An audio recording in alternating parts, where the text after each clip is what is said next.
तो सीमा के जो चाहने वाले हैं वो सीमा की तरह ही हैं, जिनको लगता है कि अरे हमारी भी बहन बेटी भागती है, भाग जाए, शादी के पैसे बचेंगे, हम्म। हमें कोई दिक्कत नहीं है। और दूसरी बात आपने कहा कि अभी दूसरी बात आपने क्या बोली थी? कि भारत में कानून तोड़ा है उसने। हाँ, दूसरी बात आपने कहा कि उसके घर में जाकर कोई कह नहीं सकता तू क्या कर रही है। देखिए भैया, घर में जाने की हिम्मत हर कोई रख सकता है, मैं भी जा सकती हूँ, मुझे कोई दिक्कत परेशानी नहीं है, पर बात कहाँ जाती है कानून की। कि मैं जब कोर्ट से कार्रवाई चल रही है, जब पुलिस देख रही है, जब एटीएस जांच बैठी हुई है, जब सारी एजेंसियां लगी हुई हैं, तो आस्था में आप प्रधानमंत्री किसने ले चले गए? आप क्यों प्रधान बन गई? आप क्यों गई? मैं चाहे 2 दिन के लिए जेल जाऊं, पर मुझे जाना पड़ेगा। और आ बैल मुझे मार, मैं क्यों करूं भैया? सही होगा, ठीक होगा, सीधी बात। और तीसरी बात आपने कही कि एपी सिंह लेट जैसे क्यों हो रहा है, लोग, इतनी देर क्यों हो एपी रही सिंह है? जैसे लोग, देखिए वो ये एपी सिंह मेरे भाई वो हैं जिन्होंने निर्भया के टाइम पे उन दोषियों का साथ दिया था, जिन्होंने मतलब बहुत गंदी वाली घटना मेरी बच्ची के साथ करी। सही बात, बिल्कुल सही बात, सही बात। वो मैं बच्ची मानती हूँ, वो हर किसी देशभगत की बहन थी, वो हर देशभगत की बच्ची थी, जिनके अंदर दिल में सीने में दिल होता है। सही बात, जो बेदर्द होता है ना, जिनके सीने में दिल नहीं होता, उनकी वो कुछ नहीं लगती थी। ठीक, बिल्कुल सही बात। और आप एक बात बताओ कि आप उस आदमी से क्या उम्मीद रख सकते हो जिसका दिल ना दहला हो, जिसने 7 महीने 7 साल 7 साल 7 दिन 7 साल 7 महीने 7 दिन, मैं बस उस दिन नहीं गई थी। उसकी मम्मी का जब मुझे मैसेज आया कि आस्था मां रात 2:30 बजे आप तिहाड़ जेल पहुंच जाओ, आज रात उनको फांसी, मैं नहीं गई। भैया मेरा दिल जो है ना बहुत वो है कि चाहे उन लड़कों ने बिल्कुल गलत किया था, बिल्कुल गलत किया था, फांसी होनी चाहिए, पर मैं फिर भी किसी के बच्चे को मरता नहीं देख सकती, चाहे वो कोई भी हो। मैं नहीं, मेरा दिल वो चीज नहीं गवाही देता। एपी सिंह, जब मैं उसके निर्भय की मम्मी के साथ गई, पहले मैं निर्भय के घर गई, उसकी मम्मी को मिली, सारी बात मुझे तो पता थी। फिर मैं उसकी मम्मी के साथ कभी पटियाला कोर्ट, कभी सुप्रीम कोर्ट, हाई कोर्ट, मैं जब भी उनका मैसेज आता था मैं दौड़ के जाती थी। मेरे को भी फोन आया, जैसे अभी मेरे को अभी भी फोन आया, जब मैंने कहा ना कि मैं जेवर थाना जाऊंगी, तो मेरे को फोन आया कि क्या करोगे, जेवर थाना मत जाना, वहां बड़े बड़े लोगों का हाथ है। मैं कहा कितने बड़े लोगों का हाथ है भाई, बताओ ना, हाथ कितना बड़ा और कितने बड़े लोगों को उसका अंदर हाथ है। तो कहने का मतलब तब भी मुझे फोन आया था, जब मैं पहले दिन कोर्ट में गई थी, पटियाला कोर्ट में, तो मुझे फोन आया सुबह, जैसे ही मैंने जाना था तो मुझे फोन आया कि आस्था माँ बोल रहे हो? मैंने कहा हाँ जी।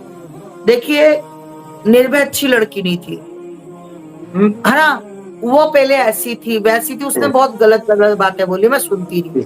मैंने कहा अच्छा भैया, बिल्कुल आपकी बात बड़ी करती हूँ, निर्भया गलत थी, मैं मानती हूँ। आप कहो निर्भय धंधे वाली थी, मैं वो भी मानती हूँ थी, पर ये बताओ जो निर्भया के अंदर रॉड डाल के काम किया वो सही किया? कहता नहीं जी वो तो सही नहीं। मैं कहा चाटा बजाऊंगी साले, घर से आकर उधेड़ के तुझे फेंक दूंगी, और मेरे लिए तुम्हारे घर की लोकेशन निकलवाना, एड्रेस निकलवाना कोई बड़ी बात नहीं है, मेरे लिए बहुत छोटी बात है। मैंने कहा मैं 2 मिनट में, खबरदार। उसके बाद खैर मुझे कभी जिंदगी में फोन नहीं आया।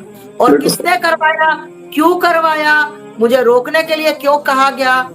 मेरे उस दिन के बाद भाई साहब से मेरा मतलब कोई मतलब बातचीत खत्म हो गई, क्योंकि भाई साहब को पसंद नहीं थी कि मैं उस साइड।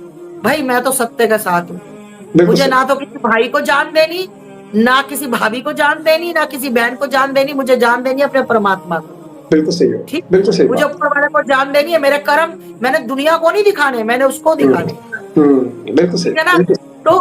तो वही फिर उसके बाद जब मतलब 1-2 प्रोग्रामों में मुझे चीफ गेस्ट रखा गया, इनको भी वहां रखा गया, तो फिर हमारी हेलो हाय नमस्ते शुरू हुई। अच्छा, मतलब हमारी अच्छी बातचीत इनके साथ कभी भी नहीं थी।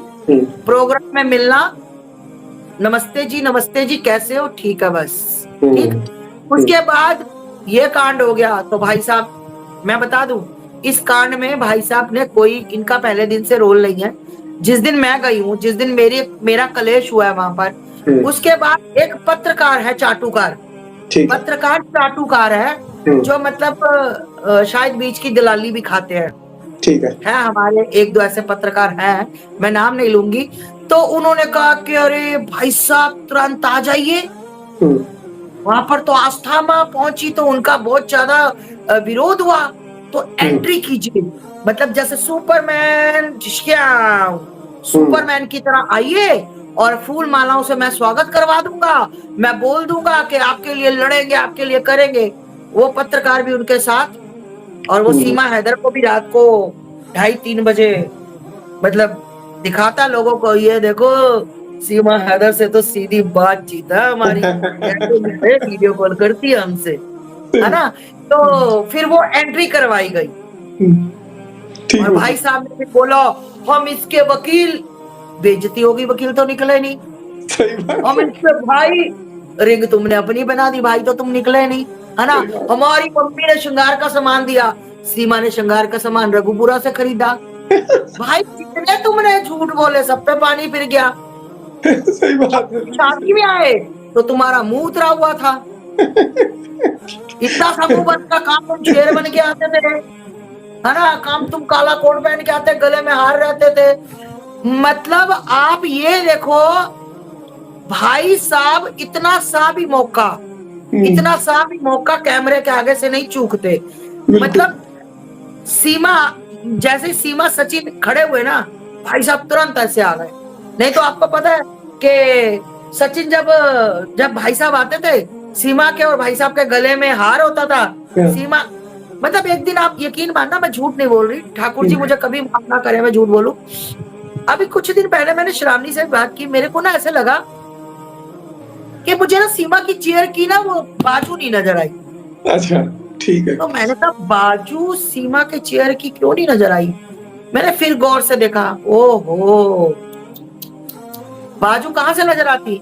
बाजू तो ये वाली सटक के बैठे थे हम भाई साहब के साथ, तो चेयर की बाजू कहाँ नजर आती। कसम वाली बात है, मैं झूठ बोलूं तो मुझे भगवान मेरा उठा ले अभी कभी। मतलब आप कहोगे तो अगर मेरे सामने वो वीडियो आ गई, मैं आपको स्क्रीनशॉट करके भेज सकती हूँ। आप मुझे बताना कि बाजू कहाँ है।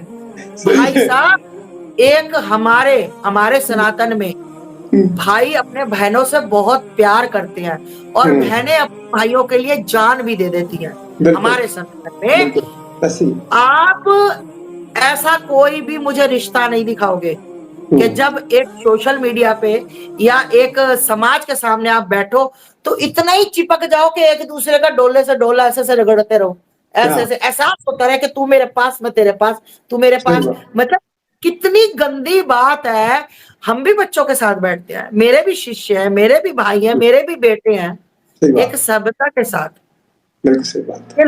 जो चीज तुम्हें देखने में अच्छी, लोगों को देख, अपने आप को अच्छी नहीं लग रही, लोगों को कहाँ लगेगी अच्छी देखने में। बिल्कुल सही बात है, सही बात है। और अच्छा, हार आपने मेरे गले आपने में हो। शादी में देखा, आप प्यार देते हैं तो सर के यहाँ हाथ रखते हैं, हमने उनका हाथ यहाँ देखा, ये यहाँ पर उंगली रखी हुई है उसकी मांग में। वो बड़ी अजीब किस्म की जो है वो हमें देखने को मिली चीज। मैं आपको क्या बता रही हूँ कि हार मेरे गले में और मेरे भाई के गले में। तो हाँ। वो साला झिंगुर सा लप्पू सा, वो ऐसे खड़ा पंखा चल रहा है। सही बात है, बिल्कुल सही वो बात हमेशा पंखा चलता था जब हमने विरोध करना शुरू हुआ कि पति तो लप्पू है और ये अकेले। उसके बाद मम्मी भी आनी शुरू हो गई है। और लप्पू को बैठाना भी शुरू हो गए। सही आप बात। जिस चीज का विरोध करोगे, हमने विरोध किया कि बच्चे स्कूल नहीं जाते, बच्चों को गुरुकुल में डाल दो, कुछ अच्छा सीखे। तो बच्चे नकली स्कूल जाना शुरू हो गए। और जब स्कूल में छुट्टियां चल रही थी तो बोला गया बेटा कहाँ जा रहे हो। मम्मी स्कूल जा रहे हैं। अरे सालों, स्कूल में तो छुट्टियां चल रही, कौन से स्कूल जा रहे हो। सही जिस बात। चीज का आप विरोध करोगे, अगर वीडियो में उन्होंने सुन लिया इस चीज का विरोध हो रहा है, अगले दिन वो काम हो जाएगा। तो सही बात है। इसलिए अब कोरियर भी कोई आएगा तो भाई मेरे कोरियर पे पूरा एड्रेस नकली लिखा जाएगा। अगर देखो, मैं इस शादी को बिल्कुल भी नहीं मानती, बिल्कुल भी मैं इस शादी को नहीं मानती। कभी जिंदगी में हमारे सनातन धर्म में कभी भी लड़के के घर में जाकर लड़की शादी नहीं करती। हाँ, आज बिल्कुल। तक रिकॉर्ड में लिखा जाएगा कि कभी लड़के का घर।